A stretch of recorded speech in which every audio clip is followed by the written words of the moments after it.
Semifinal का match चाहिए आगा जी। दोस्तों, आज का मुकाबला सिर्फ इंग्लैंड और न्यूजीलैंड के बीच खेला गया एक सामान्य मैच नहीं था। ये मैच भावनाओं का था, उम्मीदों का था और उन करोड़ों फैंस की धड़कनों का था जो टीवी स्क्रीन के सामने बैठकर हर गेंद के साथ अपनी सांस रोक रहे थे। इंग्लैंड बाद में बल्लेबाजी कर रहा था। लक्ष्य था 160 रन। कागज पर यह स्कोर बहुत बड़ा नहीं लगता, लेकिन जिस तरह की पिच थी, जिस तरह गेंद रुक कर आ रही थी और जिस तरह न्यूजीलैंड के गेंदबाज शुरुआत में लाइन और लेंथ पकड़ चुके थे, उसे देखते हुए 160 एक पहाड़ जैसा लगने लगा था। न्यूजीलैंड ने पहले बल्लेबाजी करते हुए संघर्षपूर्ण 160 रन बनाए। उनकी शुरुआत ठीक ठाक रही, बीच में कुछ अच्छे शॉट्स लगे, लेकिन इंग्लैंड के गेंदबाजों ने भी मैच को पूरी तरह हाथ से निकलने नहीं दिया। आखिरी ओवरों में न्यूजीलैंड ने किसी तरह स्कोर 160 तक पहुंचाया। उस समय लगा कि मुकाबला बराबरी का है, लेकिन जैसे ही इंग्लैंड की पारी शुरू हुई, कहानी अलग दिशा में जाने लगी। इंग्लैंड की शुरुआत वैसी नहीं रही जैसी वो चाहते थे। शुरुआती ओवरों में विकेट गिरा, रन गति भी बहुत तेज नहीं थी। न्यूजीलैंड के गेंदबाज पूरी तैयारी के साथ उतरे थे। स्विंग मिल रही थी, गेंद हल्की सी रुक रही थी और बल्लेबाज खुलकर शॉट नहीं लगा पा रहे थे। धीरे धीरे दबाव बढ़ता गया। पावर प्ले के बाद रन रेट चढ़ता चला गया। कमेंटेटर भी कहने लगे कि 160 का पीछा आसान नहीं होगा। एक समय ऐसा आया जब इंग्लैंड का स्कोर देखकर सच में लगा कि मैच न्यूजीलैंड की झोली में जा चुका है। विकेट गिर चुके थे, नए बल्लेबाज क्रीज पर थे और जरूरी रन रेट लगभग 10 के पार जा चुका था। स्टेडियम में बैठे न्यूजीलैंड के फैंस जश्न के मूड में दिखाई दे रहे थे। सोशल मीडिया पर भी बातें शुरू हो गईं कि इंग्लैंड ये मैच नहीं जीत पाएगा। लेकिन क्रिकेट का असली मजा यहीं से शुरू होता है, क्योंकि मैदान पर अभी दो खिलाड़ी खड़े थे जो कहानी बदलने का इरादा लेकर आए थे, विल जैक्स और रेहान अहमद।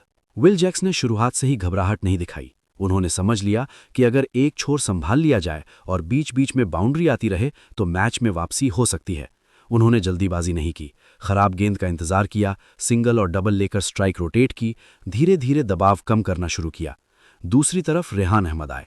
बहुत लोगों को लगा कि अब एक युवा खिलाड़ी पर इतना बड़ा दबाव है, शायद वो संभाल नहीं पाएंगे। लेकिन रेहान की बॉडी लैंग्वेज अलग कहानी बता रही थी। उनके चेहरे पर डर नहीं था, बल्कि आत्मविश्वास था। उन्होंने आते ही पॉजिटिव सोच दिखाई। स्पिनर आया तो आगे बढ़कर खेला, पेसर ने शॉर्ट गेंद डाली तो पुल शॉट लगाया, गैप में शॉट्स ढूंढे और सबसे बड़ी बात, उन्होंने रन रुकने नहीं दिए। एक समय पर जब 6-7 ओवर में लगभग 70 से ज्यादा रन चाहिए थे, तब भी दोनों बल्लेबाजों ने घबराहट नहीं दिखाई। उन्होंने मैच को छोटे हिस्सों में बांटा। पहले 2 ओवर में इतने रन, फिर अगले 2 ओवर में इतने रन। इस तरह धीरे धीरे मैच फिर से इंग्लैंड की पकड़ में आने लगा। रेहान अहमद की पारी सिर्फ रन की वजह से खास नहीं थी, उसके पीछे एक भावना भी थी। रेहान के पिता पाकिस्तान से हैं, उनका परिवार पाकिस्तानी मूल का है। रेहान इंग्लैंड के लिए खेलते हैं, लेकिन उनकी जड़ों में पाकिस्तान है। आज जब पाकिस्तान की उम्मीदें इस मैच से जुड़ी थीं, तब रेहान का ये प्रदर्शन और भी खास बन गया। ऐसा लगा जैसे वो सिर्फ अपनी टीम के लिए नहीं, अपने पिता के चेहरे की मुस्कान के लिए खेल रहे हों। हर बाउंड्री के बाद उनके चेहरे पर जो जुनून था, वो साफ दिखा रहा था कि ये सिर्फ एक मैच नहीं है। जब उन्होंने एक बड़ा शॉट लगाया और कैमरा उनके चेहरे पर गया, तो वो आत्मविश्वास दिख रहा था जो बड़े खिलाड़ी दिखाते हैं। उन्होंने साबित कर दिया कि उम्र मायने नहीं रखती, इरादा मायने रखता है। विल जैक्स और रेहान अहमद की साझेदारी धीरे धीरे न्यूजीलैंड के हाथ से मैच छीन रही थी। गेंदबाज बदल दिए गए, फील्डिंग बदली गई, लेकिन दोनों बल्लेबाजों ने अपना प्लान नहीं बदला। खराब गेंद का इंतजार, गैप में शॉट और दबाव को दूसरी टीम पर डालना, यही उनकी रणनीति थी। आखिरी 3-4 ओवर में जब रन रेट फिर भी थोड़ा ज्यादा था, तब जैक्स ने गियर बदला। लगातार बाउंड्री आईं। रेहान ने भी एक ओवर में 2 शानदार शॉट लगाए। अब तस्वीर बदल चुकी थी। जो मैच कुछ देर पहले न्यूजीलैंड की तरफ झुका हुआ था, वो पूरी तरह इंग्लैंड की ओर मुड़ गया। आखिरकार इंग्लैंड ने 160 रन का लक्ष्य हासिल कर लिया। ड्रेसिंग रूम में खुशी थी, मैदान पर जश्न था, लेकिन इस जीत की गूंज सिर्फ इंग्लैंड तक सीमित नहीं थी। पाकिस्तान में भी इस जीत का असर महसूस हुआ। अब समीकरण साफ है।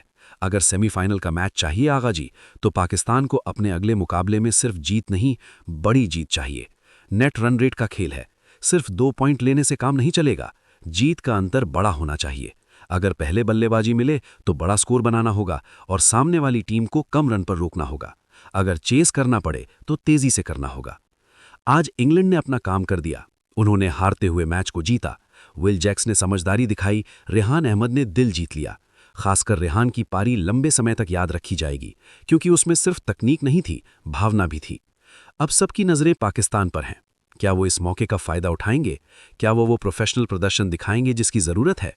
या फिर एक बार फिर आखिरी पल तक उम्मीदें जिंदा रखकर फैंस को गणित करने पर मजबूर करेंगे? क्रिकेट में कुछ भी संभव है। आज हमने देखा कि 160 का टारगेट भी मुश्किल लग सकता है और वही टारगेट शानदार बल्लेबाजी से आसान बन सकता है। अब बारी पाकिस्तान की है। सेमीफाइनल का दरवाज़ा पूरी तरह बंद नहीं हुआ है, कुंडी लगी है, लेकिन चाबी अभी भी हाथ में है। सेमीफाइनल का मैच चाहिए आगा जी, अब मैदान में जवाब देना होगा।